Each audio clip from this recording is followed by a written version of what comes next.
សួស្តីបងប្អូនទាំងគ្នារបៀបបិទអនឡាញនៅពេលដែលយើងលេង Facebook ឬ chat មិនឲ្យអ្នកផ្សេងដឹងបាទ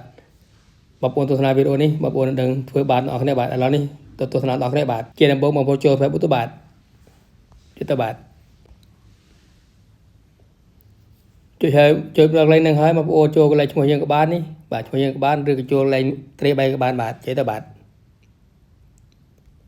ហើយបងប្អូនចូលកន្លែងនេះមកបាទ setting and privacy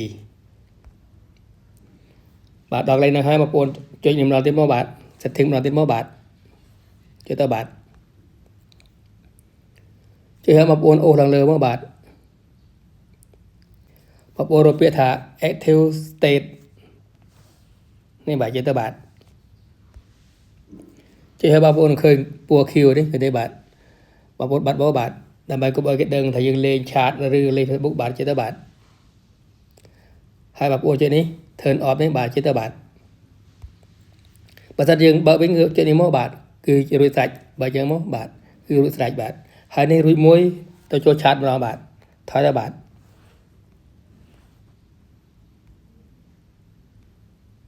ហើយបងប្អូនចូលនេះមកបាទនេះ chat នេះបាទចេះទៅបាទ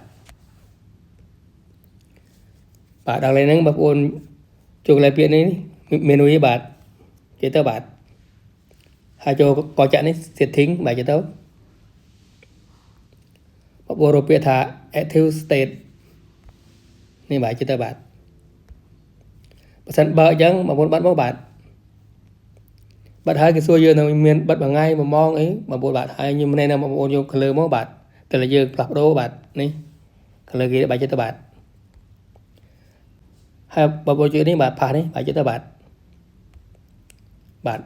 បើតែយើងចង់បើវិញគឺបើនេះមកបាទជិះនេះគឺជាការស្រេចហើយបាទនេះបើអញ្ចឹងមកគឺស្រេចរួចរាល់បាទហើយក្នុងវីដេអូនេះគឺមានប៉ុណ្ណឹងបាទសូមបងប្អូនជួយចែករំលែកវីដេអូផងបាទសូមអរគុណនិងសូមជម្រាបលាជួបគ្នាក្នុងវីដេអូក្រោយ